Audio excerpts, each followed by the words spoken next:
எத்தனை பேர் இது விளையாட்டுக்காக அல்ல, அவ்வளோ வருத்தம், அவ்வளோ வருத்தம்.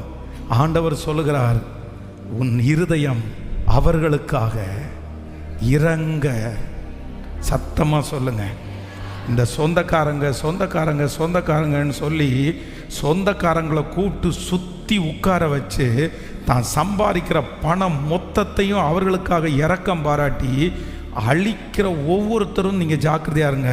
ஒரு நாள் உங்கள் சொந்தக்காரங்க உங்களுக்கு முன்னாடி நீங்கள் கஷ்டப்படும் போது வந்து நிற்க மாட்டாங்க. என் தம்பி என்னை பார்த்துக்குவான், என் அண்ணன் என்னை பார்த்துக்குவான், அண்ணனை பார்த்துக்குவான், தம்பியை பார்த்துக்குவான். கர்த்தர் சொல்கிறார், நீ ஸ்திரப்படு. நீங்கள் நல்லா வந்துட்டீங்களா, நீங்கள் ஸ்திரப்பட்டுட்டீங்களா, நீங்கள் 10 பேருக்கு சம்பளம் கொடுக்குற அளவுக்கு கர்த்தர் உங்களை ஆசீர்வதிச்சாரா, தாராளமாக உங்கள் ஃபேமிலியில் இருக்கிற எல்லாரையும் நீங்கள் தூக்கி விடுங்க.